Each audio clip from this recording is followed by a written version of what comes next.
সম্পর্ক হলো আমাদের জীবনের একটি আধার।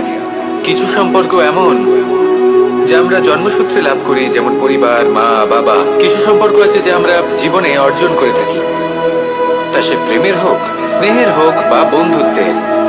এই সকল সম্পর্ক লাভ করার বা গড়ে তোলার 5টি ধাপ রয়েছে। প্রথম ধাপ, কোনো ব্যক্তির সাথে আলাপ হওয়া, তার সাথে কথা বলা বা তাকে দেখা। দ্বিতীয় ধাপ, সে ব্যক্তিকে আমাদের ভালো লাগা। তৃতীয় ধাপ,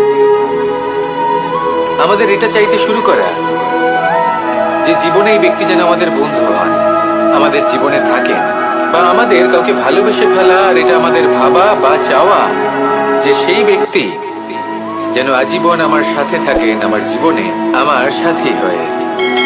চতুর্থ ধাপ, লাভ করা।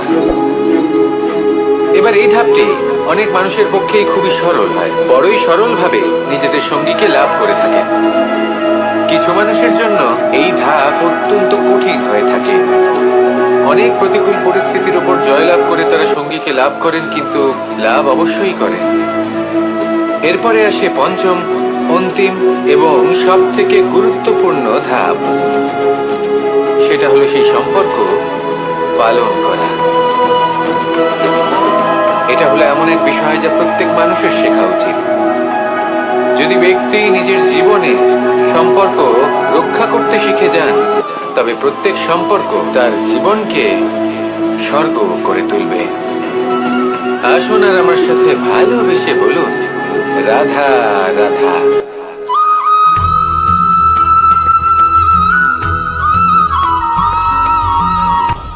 আপনি কখনো পর্বতের শিখরে উঠেছেন?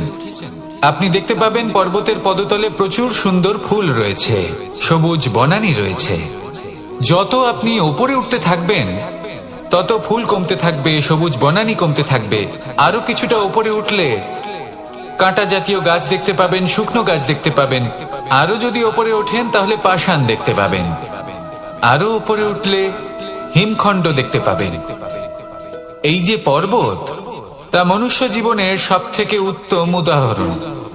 মানুষ যখন সাফল্যের শিখরে পৌঁছতে চান, মহানুভবতার শিখরে পৌঁছতে চান, পথে যত আস্তে আস্তে উপরে উঠতে থাকেন, ততই ভৌতিক বস্তু তার থেকে বিচ্ছিন্ন হতে থাকে। যদি তিনি সেই ভৌতিক বস্তুগুলি ত্যাগ না করতে পারেন, তাহলে কখনোই সেই স্থানে পৌঁছতে পারবেন না। আর মানুষ যদি উচিত ত্যাগ করতে পারেন, পথে অগ্রসর হতে থাকেন, এগোতে থাকেন, তাহলে একদিন না একদিন তিনি মহানুভবতার, জ্ঞানের, সাফল্যের হিমের স্বাদ অবশ্যই লাভ করবেন। মনে রাখবেন, মানব জীবনে ত্যাগ হলো অত্যন্ত গুরুত্বপূর্ণ অংশ। আসুন আমার সাথে ভালোবেসে বলুন, রাধা রাধা।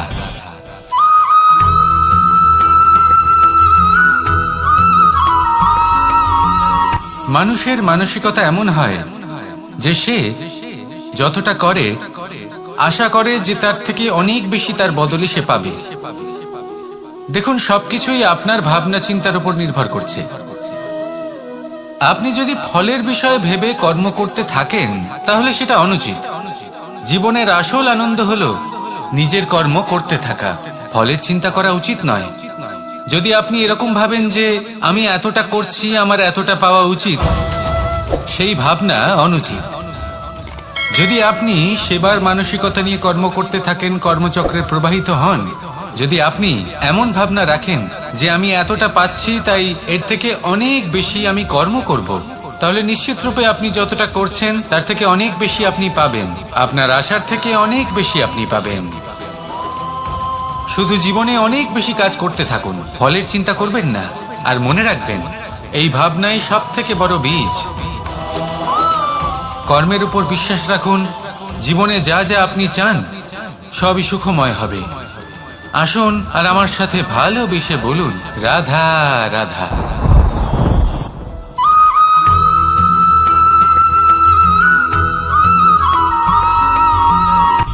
সূচের শেষে একটি ছিদ্র থাকে, যার দ্বারা আমরা এই সুতো পরাতে পারি। আর তারপর সূচের সাহায্যে এই সুতো দিয়ে বস্ত্র সেলাই করা যায়। কিন্তু যদি সুতোটা সোজা করে ধরা না হয়, তাহলে সূচে কখনো এই সুতো পরানোই সম্ভব নয়। যদি এতে কোনো গিঁট পড়ে তখন তা কখনোই এই ছিদ্র দ্বারা প্রবেশ করা সম্ভব নয়। ঠিক এইভাবেই যদি আপনি কারোর জীবনে প্রবেশ করতে চান, কারোর অন্তরে প্রবেশ করতে চান, তাহলে আপনাকেও সহজ থাকতে হবে। এতে কোনো গিঁট থাকলে চলবে না, অর্থাৎ মনে যাতে কোনো মালিন্য না থাকে, যেন কোনো কুচিন্তা না থাকে। যদি এসব থাকে তাহলে আপনি কখনো কারোর জীবনে প্রবেশ করতে পারবেন না। আর যদি কোনোভাবে আপনি প্রবেশ করেও যান তাহলে তার মনে ঘর করতে পারবেন না। নিজেকে এই সুতোর মতন করে তুলুন, সহজ। মনে যেন কোনো কুচিন্তা না থাকে, সবার প্রতি যেন সদ্ভাবনা থাকে, শুভ চিন্তা থাকে।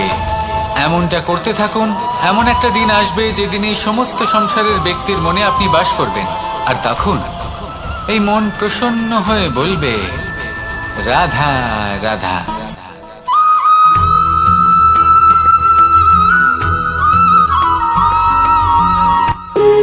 যখন মানুষের মৃত্যু হয় তখন কি হয়? অনেক সংখ্যক মানুষ শোক পালন করতে চলে আসেন। যে ব্যক্তি মৃত্যু লাভ করেছেন তার অনেক বস্তু থাকে যেগুলো তার প্রিয়, যেগুলো তিনি ব্যবহার করেছেন। তার শয্যা, তার বস্ত্র, তার আভূষণ সবকিছু তার থেকে বিচ্ছিন্ন করা হয় এবং খালি হাতে তাকে শ্মশানের উদ্দেশ্যে রওনা করা হয়। আমি আপনাকে এই প্রশ্ন করতে চাই, আপনি এই সংসারে কি অর্জন করেছেন? ধন সম্পত্তি, বস্ত্র, আভূষণ, এই সব কিছু যে আপনি অর্জন করেছেন, আপনার মৃত্যুর পরে তা আপনার থেকে দূর হয়ে যাবে। এর উত্তর হলো একটাই, আপনার কর্ম। শুধু সেটাই আছে যা একান্ত আপনার, আর শুধু সেটাই এই সংসার থেকে চলে যাওয়ার পরেও সংসারেই জীবিত থাকবে।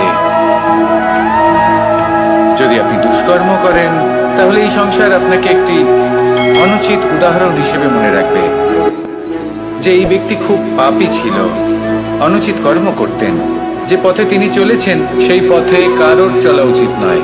সেখানেই যদি আপনি সৎকর্ম করেন তাহলে সংসার চিরকাল এটাই বলবে যে খুব ভালো মানুষ ছিলেন, সবাইকে ভালোবাসতেন, সবাইকে সাহায্য করতেন, আমার খুব প্রিয় মানুষ ছিলেন। এটাই হলো শ্রেষ্ঠ কর্ম।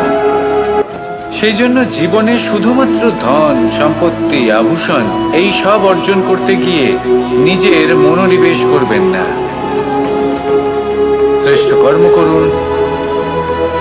সংসার থেকে চলে যাওয়ার পরেও এই কর্মই এই সংসারে আপনাকে জীবিত রাখবে। আসুন আমার সাথে ভালোবেসে বলুন, রাধা রাধা।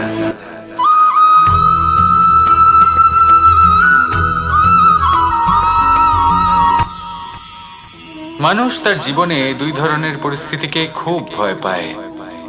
এক, কোনো কারণবশত কারোর সামনে নত হওয়া।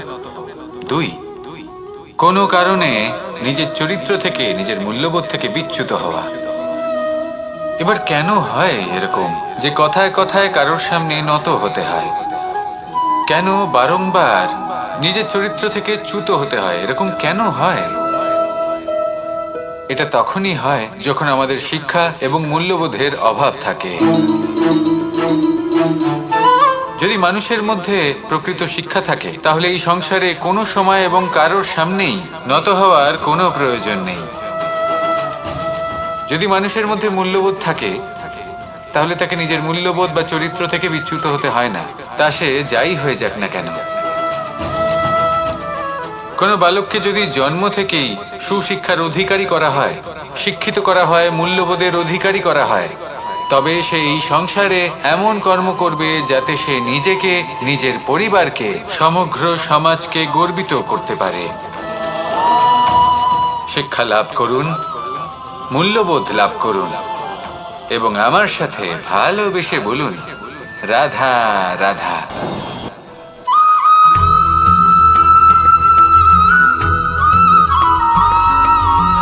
কথায় আছে যে এমন কোনো অক্ষর নেই যার দ্বারা কোনো মন্ত্র হয় না, এমন কোনো বনস্পতি নেই যা নিজেই একটা ঔষধি নয়, পৃথিবীর এমন কোনো ব্যক্তি নেই যার মধ্যে কোনো যোগ্যতা থাকে না। শুধু প্রয়োজন হলো যে ব্যক্তিকে আমরা খুঁজে চলেছি তাকে সঠিকভাবে চিনে নেওয়া। যদি তার যোগ্যতা, তার বিশেষত্ব আমরা বুঝতেই না পারি তাহলে আর লাভ কি রইল? এই সংসারে এমন অনেক ব্যক্তি রয়েছেন যারা ছোট ছোট অসফলতার কারণে আপনাকে এটা বলে দেবে যে আপনি কোনো কাজের নন, আপনি হলেন মূর্খ, আপনি কিছুই করতে পারবেন না। এইসব কথায় কখনোই বিশ্বাস করবেন না, কারণ আপনি এবং প্রত্যেকটি জীব এই পরমাত্মা এবং এই প্রকৃতির সৃষ্টি, যা অত্যন্ত বিশেষ। যদি আপনাকে উদাহরণ দিই তাহলে একদিকে আছে তরোয়াল, একটা বড় লম্বা তরোয়াল যার দ্বারা যুদ্ধ করা যায়, জয়লাভ করা যায়। আর অন্যদিকে রয়েছে একটা ছোট্ট সূচ, কিন্তু যে কাজ একটা ছোট্ট সূচ করতে পারে তা একটা তরোয়াল দ্বারা সম্ভব নয়। এর অর্থ হলো এটাই যে প্রত্যেকটা রচনা অত্যন্ত অমূল্য এবং অত্যন্ত বিশেষ হয়। তাহলে বিশ্বাস রাখুন যে আপনি অত্যন্ত বিশেষ একজন, আর প্রেমের সাথে বলুন রাধা রাধা।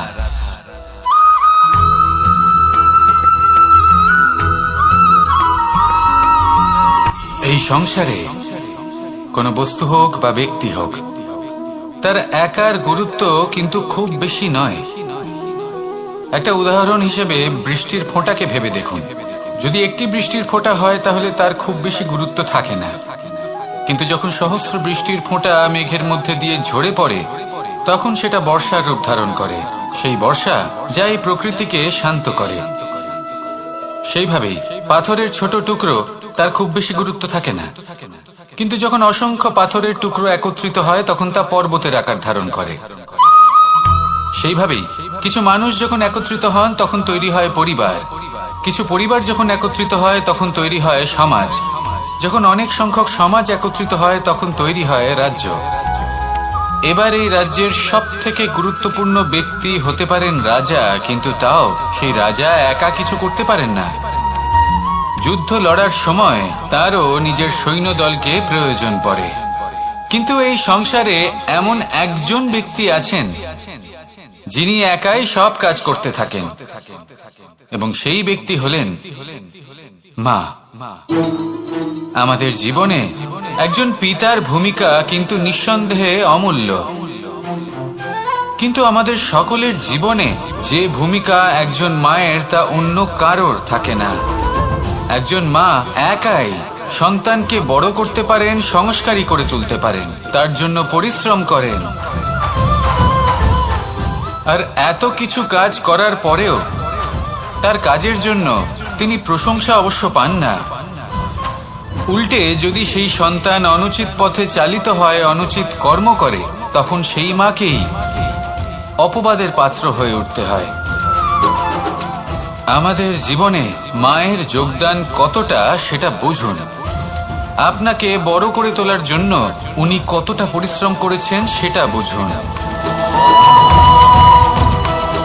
আজ থেকে, এখন থেকে, এই মুহূর্ত থেকে মাকে সম্মান করতে শিখুন। যখন সময় পাবেন, যখন সুযোগ হবে, তখন তার প্রশংসা করুন, ওনারও ভালো লাগবে। আর মায়ের এই মমতার জন্য, তার এই ভূমিকার জন্য আসুন সবাই মিলে আমরা তাকে প্রণাম করি, আর সকলে মিলে ভালোবেসে বলি রাধা রাধা।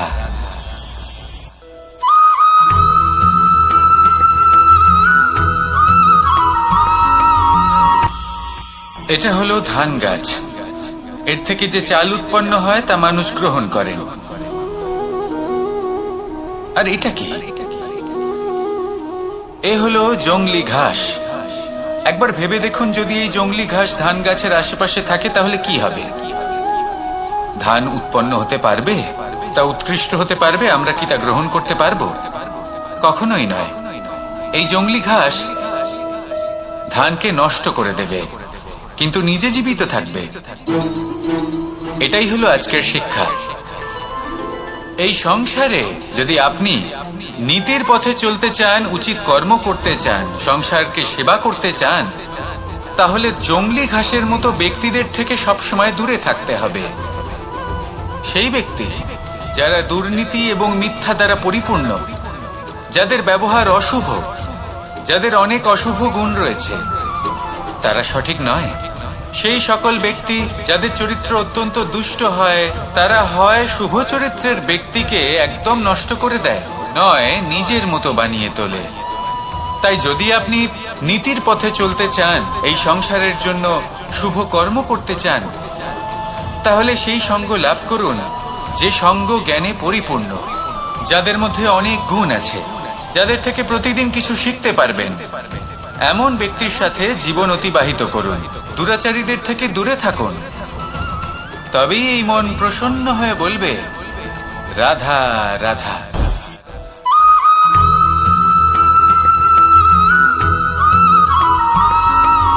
জীবনে যখন কোনো ব্যক্তি নিজের লক্ষ্য প্রাপ্তির জন্য নিরন্তর পরিশ্রম করতে থাকেন, চেষ্টা করতে থাকেন, তখন তিনি কষ্ট অনুভব করেন, কখনো শারীরিক কষ্ট, কখনো মানসিক কষ্ট। এবার উনি এটা ভাবতে থাকেন যে আমি কি উচিত করছি নাকি অনুচিত করছি। কারণ অন্যদিকে এমন একজন ব্যক্তিও আছেন যিনি একদমই পরিশ্রম চেষ্টা করছেন না। তিনি মদিরা পান করেন, বিলাসিতায় জীবন কাটান, অলস প্রকৃতির হয়ে ওঠেন, নিদ্রাতে বিলীন হয়ে থাকেন আর ভাবেন যে তিনি সুখ লাভ করছেন। কিন্তু এরকম কেন হয়? কারণ যখন আমরা সৎ পথে থাকি, উচিত পথে চলি, লক্ষ্য প্রাপ্ত করার জন্য চেষ্টা করতে থাকি, তখন আমাদের ভেতরে থাকা নেতিবাচক শক্তি এবং পাপ এই দেহকে ত্যাগ করে দেয়, দেহ ত্যাগ করে দেয়। আর এই অনুভূতির কারণেই আমরা সুখ অনুভব করি। কিন্তু কখনো ভাববেন যে এই সুখ বেশি সময় পর্যন্ত থাকে না। সেই জন্য সবসময় মনে রাখবেন, যদি আপনি জানেন যে এটাই আপনার লক্ষ্য, এটাই উচিত পথ, শুভ পথ, তাতে নিরন্তরভাবে এগিয়ে যেতে চেষ্টা করতে থাকুন। এই কষ্ট আপনাকে সুখের পরাকাষ্ঠায় কখন পৌঁছে দেবে তা আপনি জানতেই পারবেন না। আসুন আমার সাথে ভালোবেসে বলুন, রাধা রাধা।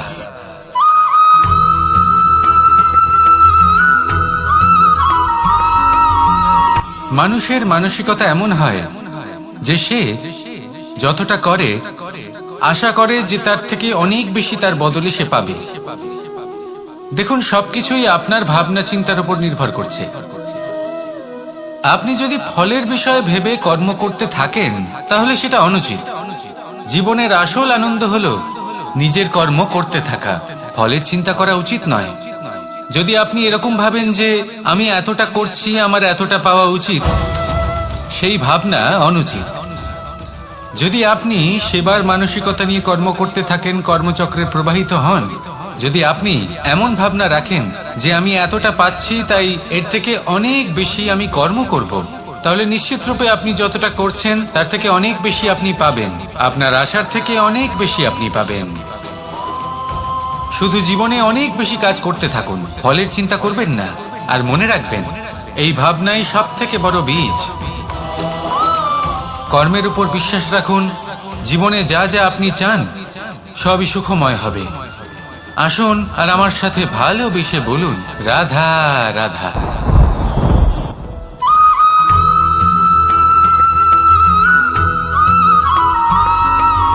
আমাদের শরীর প্রকৃতির সর্বশ্রেষ্ঠ রচনা। যে অঙ্গ প্রত্যঙ্গ আমরা লাভ করেছি, প্রত্যেকটির মধ্যে একটি নিজস্ব বার্তা রয়েছে। একটু ভেবে দেখুন, দুটি চোখ দিয়েছে দেখার জন্য, দুটি কান দিয়েছে শোনার জন্য,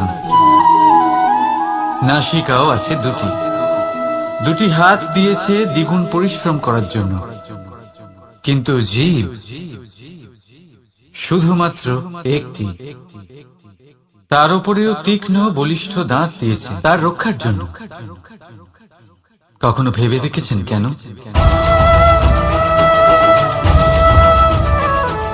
কারণ শব্দ আর শব্দের প্রয়োগ মানুষের সবচেয়ে বড় অস্ত্র, যার প্রয়োগ যত ভেবে চিন্তে করা যায় মানুষ তার জীবনে ততটাই উপরে উঠতে পারে। তাহলে মনে রাখুন, দেখুন, শুনুন আর বুঝুন বেশি, বলুন কম। রাধা রাধা।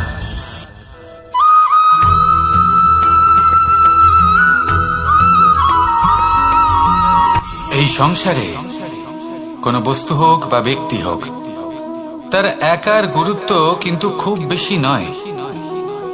একটা উদাহরণ হিসেবে বৃষ্টির ফোঁটাকে ভেবে দেখুন। যদি একটি বৃষ্টির ফোঁটা হয় তাহলে তার খুব বেশি গুরুত্ব থাকে না, কিন্তু যখন সহস্র বৃষ্টির ফোঁটা মেঘের মধ্যে দিয়ে ঝরে পড়ে, তখন সেটা বর্ষার রূপ ধারণ করে। সেই বর্ষা যা এই প্রকৃতিকে শান্ত করে।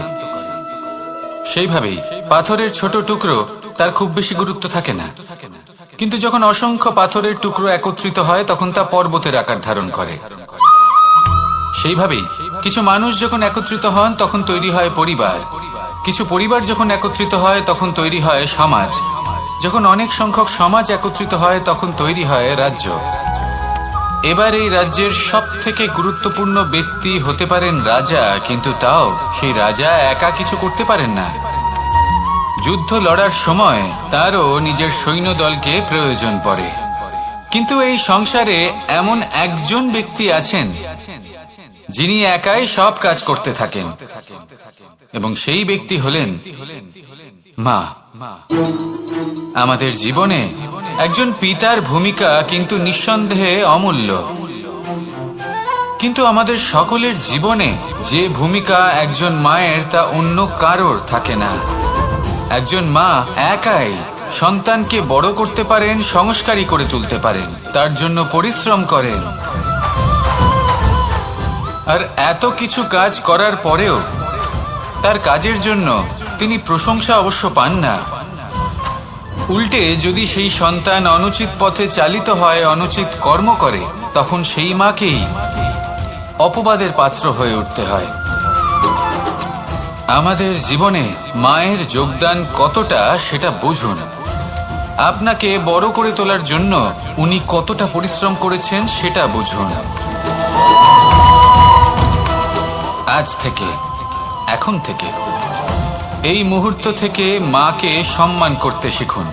যখন সময় পাবেন, যখন সুযোগ হবে, তখন তার প্রশংসা করুন, ওনারও ভালো লাগবে। আর মায়ের এই মমতার জন্য, তার এই ভূমিকার জন্য আসুন সবাই মিলে আমরা তাকে প্রণাম করি,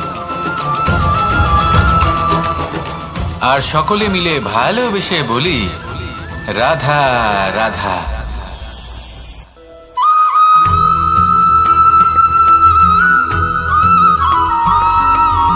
ফিরে আসছিলেন এবং তাদের ফেরার পথে হঠাৎ করে কোথাও থেকে একটি বাছুর চলে এলো।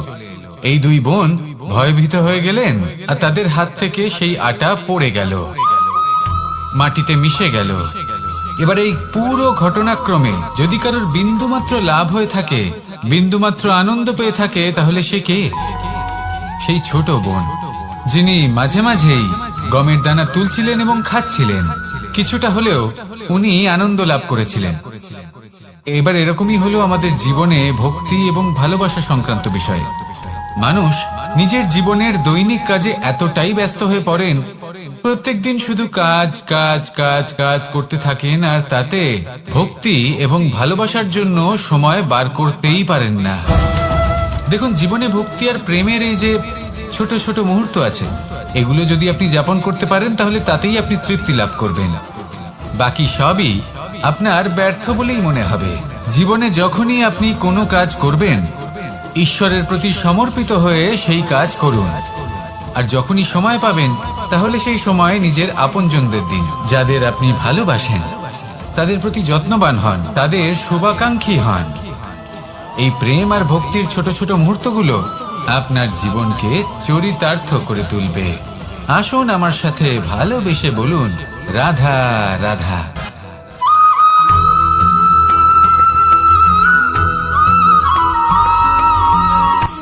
শক্তি, শক্তি অর্জন করা এতটা কঠিন নয় যতটা শক্তি লাভ করার পরে সেই শক্তি সামলানো কঠিন হয়। কারণ যেই মানুষ শক্তি লাভ করে তার মনে গর্ববোধ জন্মায়, জন্মায় অহংকার, জন্মায় জেদ। তাই শক্তি প্রাপ্ত করার সাথে বিনম্র থাকাও অত্যন্ত আবশ্যক। আর এটা আমাদের শেখা উচিত বৃক্ষের থেকে। বৃক্ষ যা আমাদের ফল দেয়, বৃক্ষ যা যত ফল দেয় ততটাই ঝুঁকে যায়। আমরা পাথর মারি ওই বৃক্ষের থেকে ফল প্রাপ্ত করার জন্য। সেই পাথরের মার সহ্য করেও বৃক্ষ আমাদের ফল দেয়। কোনো গর্ববোধ নেই, কোনো অহংকার বোধ নেই, আর সেই জন্য এই বৃক্ষের পুজো করা হয়। এটাই হলো মাহাত্ম্য, শক্তির সাথে বিনম্রতা। যদি এই শক্তি সৃজন করে থাকে, সাহায্য করে থাকে, সম্বল হয়ে থাকে, তবেই সেই শক্তি উপযুক্ত। আর নয়তো সেই শক্তি একদিন আপনাকে আসক্ত অবশ্যই করবে। তাহলে শক্তি অবশ্যই অর্জন করুন, কিন্তু তার সাথে সেই শক্তি সামলানোর মতো বিবেকও আপনাকে অবশ্যই জাগ্রত করতে হবে। তাহলে আসুন আমার সাথে ভালোবেসে বলুন, রাধা রাধা।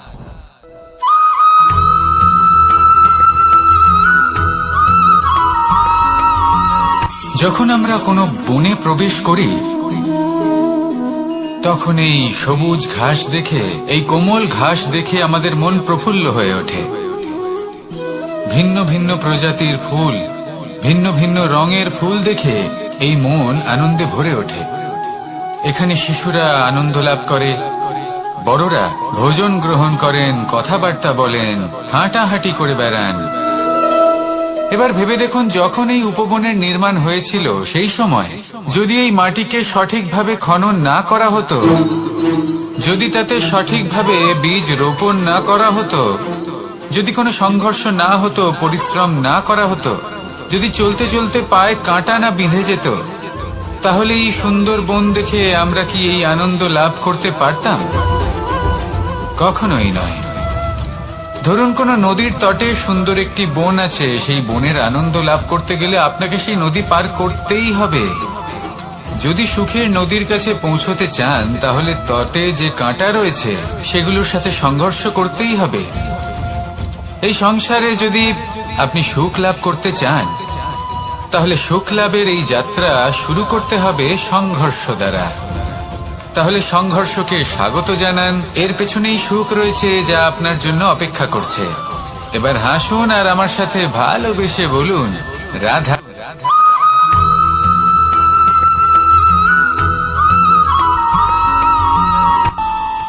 আমাদের মনে যখন কোনো প্রশ্ন ওঠে, কোনো দ্বন্দ্ব জাগে, তখন আমরা যাই আমাদের গুরুর কাছে, আমাদের আরাধ্যের কাছে গিয়ে জিজ্ঞেস করি। এইভাবেই একদিন আমি পৌঁছলাম আমার আরাধ্যের কাছে, আমার মহাদেবের কাছে, আর ওনাকে প্রশ্ন করলাম যে মহাদেব, জীবনে আনন্দ পাওয়ার, উৎসব পালনের, প্রেম ভাগ করে নেবার, জীবনকে উপভোগ করে নেওয়ার সর্বশ্রেষ্ঠ সময় কোনটা? মহাদেব হাসলেন আর উনি বললেন, জীবনে উৎসব পালনের সব থেকে শ্রেষ্ঠ দিন হলো মৃত্যুর ঠিক আগের দিনটা। প্রেম ভাগ করে নেওয়ার সব থেকে শ্রেষ্ঠ মুহূর্ত হলো মৃত্যুর ঠিক আগের মুহূর্ত। জীবনকে উপভোগ করে নেওয়ার সর্বশ্রেষ্ঠ প্রহর হলো মৃত্যুর এক প্রহর পূর্বে। তখন আমি চমকে গেলাম। আমি বললাম, কিন্তু মহাদেব, মৃত্যু তো অনিশ্চিত, আমরা জানিও না কবে আমাদের মৃত্যু হবে। মহাদেব আবার হাসলেন।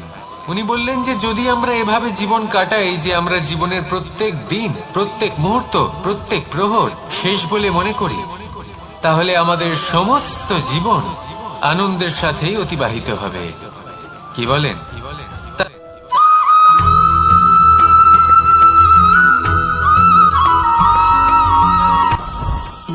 জীবনে কিছু শেখা অত্যন্ত গুরুত্বপূর্ণ। এবার কি কি শিখতে হবে সেই সব শেখানোর জন্য অনেক শিক্ষক রয়েছেন, কিন্তু কি শিখবেন না আর কি করবেন না, এটা আমাদের নিজের অভিজ্ঞতা দিয়ে শিখতে হয়। কিন্তু তার মানে এটা নয় যে যদি আপনাকে শিখতে হয় যে আগুনের তাপ কতটা, আপনাকে আগুনের মধ্যে হাত দিতে হবে। না, অন্য কারোর অভিজ্ঞতা দ্বারাও শিখতে পারেন। প্রশ্ন শুধুমাত্র একটাই যে আপনি কি শিখতে চান নাকি চান না। যদি আপনি এটাই ভাবেন যে আমি শুধুই নিজের অভিজ্ঞতা দ্বারাই শিখতে চাই, তাহলে জীবনকাল ছোট মনে হবে, অনেক কিছুই শিখতে পারবেন না। তাই নিজের সাথে সাথে বড়দের অভিজ্ঞতার দ্বারাও শেখা শুরু করে দিন। এই সংসারের অভিজ্ঞতা দ্বারা শিখতে শুরু করে দিন। আর এটা নিশ্চিত রূপে শেখা আবশ্যক যে কখন কি করবেন না, কোথায় থামতে হবে আর কোথায় থামবেন না। তাহলে আসুন আর আমার সাথে ভালোবেসে বলুন, রাধা রাধা।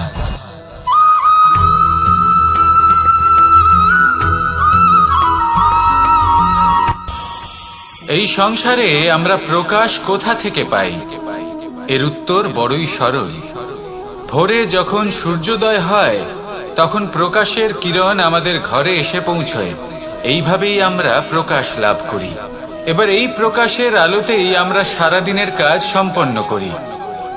সন্ধে হয়ে যায়, সূর্যাস্ত হয়ে যায়, আর আমাদের ঘর যাতে অন্ধকার না হয় তার জন্য আমরা একটা প্রদীপ প্রজ্বলিত করি। এটাই ঘটে আমাদের জীবনেও। এবার প্রবাহমান আয়ুর সাথে আমরা আমাদের অন্তরে যদি একটা প্রদীপ প্রজ্বলিত করে নিই তাহলে বিষয়টাই অন্যরকম হবে। এবার আপনি বলবেন কোন প্রকাশের কথা বলছি যা আমাদের অন্তরে জাগ্রত করা সম্ভব? আমাদের আত্মার মাঝে প্রেমের প্রকাশ জাগ্রত করার কথা বলছি। কারণ আমাদের এই জীবন এও হলো দিনের আলোর মতো। আজ প্রকাশ আছে কিন্তু কোনোদিন অবশ্যই অস্ত হবে।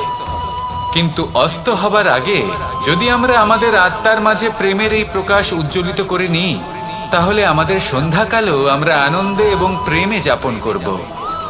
তাহলে আসুন আর আমার সাথে ভালোবেসে বলুন, রাধা রাধা।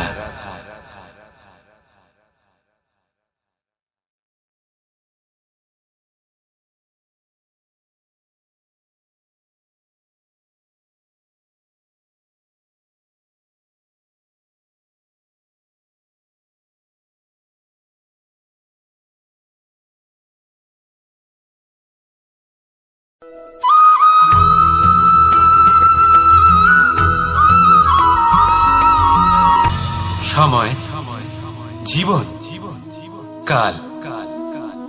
দেখতে গেলে এই তিনটি শব্দ একটি শব্দেরই সমার্থক শব্দ মনে হয়, কিন্তু এই শব্দগুলির অর্থ কি সমান? কখনোই নয়। হ্যাঁ, এই সময় চলতে থাকে, জীবন চলতে থাকে, কালচক্র চলতে থাকে। এই সময় কেটে যায় কিন্তু এই জীবন একে যাপন করতে হয়। কি বলেন? এই জীবনে কিছু করুন বা কিছু না করুন, জীবন এমনি কেটে যাবে, আপনি জানতেও পারবেন না।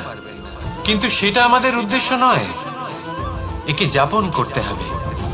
এই জীবনে প্রেরণা পেতে শিখুন, প্রেরণা দিতে শিখুন, আহ্বান গ্রহণ করতে শিখুন, আহ্বান জানাতে শিখুন, মহান কাজ করতে শিখুন, ধন্যাত্মক বোধ জাগিয়ে তুলুন। জীবন অতিবাহিত করার অর্থ কি তা আপনি শিখে যাবেন। কারণ সময় কেটে যায়, সমস্ত যুগ কেটে যায়, কিন্তু জীবনের রীতি জীবন কাটিয়ে দেওয়া নয়, জীবন যাপন করা। এই জীবন সম্পূর্ণরূপে অনুভব করতে হবে, নতুন পথ বানাতে হবে। এবারে যদি এই জীবন বাঁচার সময় একবার ভেবে দেখুন, যদি মনে প্রেম থাকে, সদ্ভাবনা থাকে, তাহলে কি হবে? এই জীবনকে বাঁচার অনুভূতিটাই অন্যরকম হয়ে যাবে, একটা আনন্দময় অনুভূতি লাভ করবেন। তাহলে এটাই করুন আর আমার সাথে ভালোবেসে বলুন, রাধা রাধা।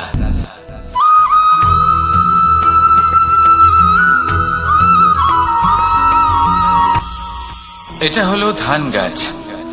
এর থেকে যে চাল উৎপন্ন হয় তা মানুষ গ্রহণ করেন। আর এটা কি? এ হলো জংলি ঘাস। একবার ভেবে দেখুন, যদি এই জংলি ঘাস ধান গাছের আশেপাশে থাকে তাহলে কি হবে? ধান উৎপন্ন হতে পারবে? তা উৎকৃষ্ট হতে পারবে? আমরা কি তা গ্রহণ করতে পারবো? কখনোই নয়। এই জংলি ঘাস ধানকে নষ্ট করে দেবে, কিন্তু নিজে জীবিত থাকবে। এটাই হলো আজকের শিক্ষা। এই সংসারে যদি আপনি নীতির পথে চলতে চান, উচিত কর্ম করতে চান, সংসারকে সেবা করতে চান, তাহলে জংলি ঘাসের মতো ব্যক্তিদের থেকে সবসময় দূরে থাকতে হবে। সেই ব্যক্তি যারা দুর্নীতি এবং মিথ্যা দ্বারা পরিপূর্ণ, যাদের ব্যবহার অশুভ, যাদের অনেক অশুভ গুণ রয়েছে, তারা সঠিক নয়। সেই সকল ব্যক্তি যাদের চরিত্র অত্যন্ত দুষ্ট হয়, তারা হয় শুভ চরিত্রের ব্যক্তিকে একদম নষ্ট করে দেয়, নয় নিজের মতো বানিয়ে তোলে। তাই যদি আপনি নীতির পথে চলতে চান, এই সংসারের জন্য শুভ কর্ম করতে চান, তাহলে সেই সঙ্গ লাভ করুন যে সঙ্গ জ্ঞানে পরিপূর্ণ, যাদের মধ্যে অনেক গুণ আছে, যাদের থেকে প্রতিদিন কিছু শিখতে পারবেন। এমন ব্যক্তির সাথে জীবন অতিবাহিত করুন, দুরাচারীদের থেকে দূরে থাকুন। তবেই এই মন প্রসন্ন হয়ে বলবে, রাধা রাধা।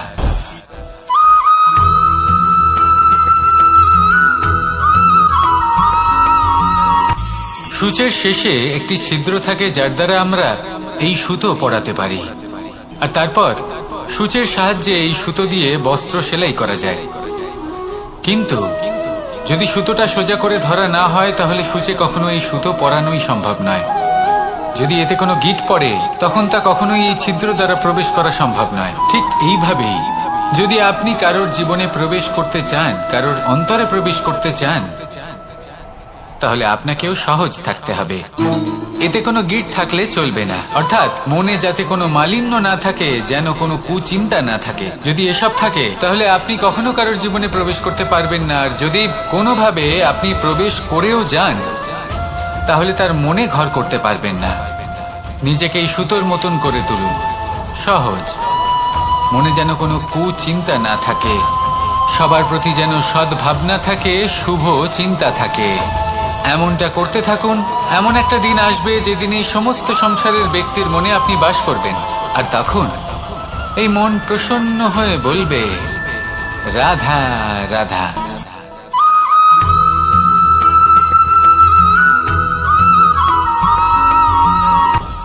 আপনি কখনো পর্বতের শিখরে উঠেছেন?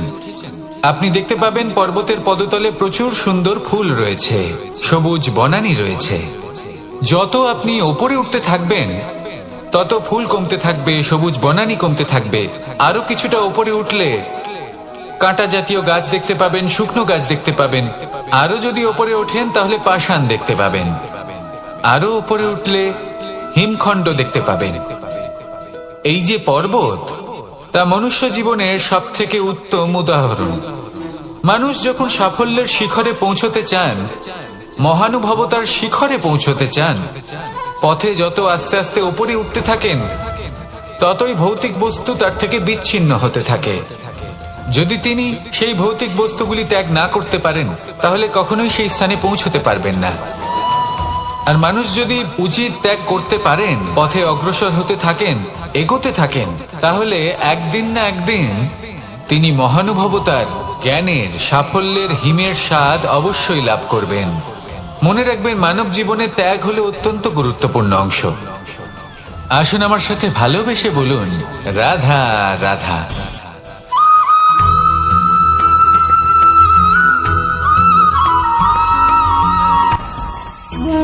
ভোজন। এবার ভোজন সংগ্রহ করার জন্য মানুষ কি না করেন, সব সময় চেষ্টা করতে থাকেন।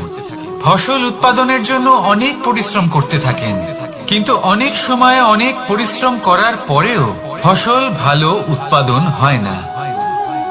এর কারণ কি?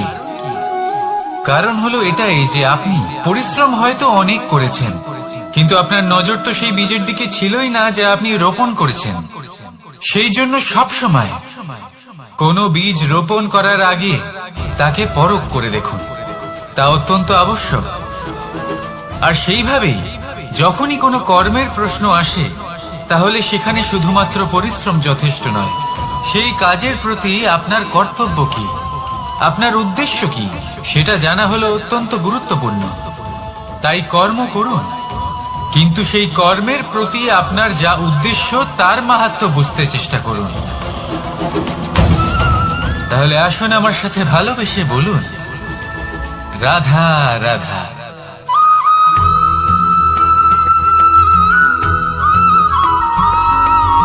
বসন্ত ঋতু, এই সময় মন আনন্দে ভরে থাকে। এমন মনে হয় যেন আমরা আকাশে বিচরণ করতে চলে যাই, কিন্তু সেটা তো সম্ভব নয়। সেই জন্য হয়তো আমরা ঘুড়ি ওড়াই।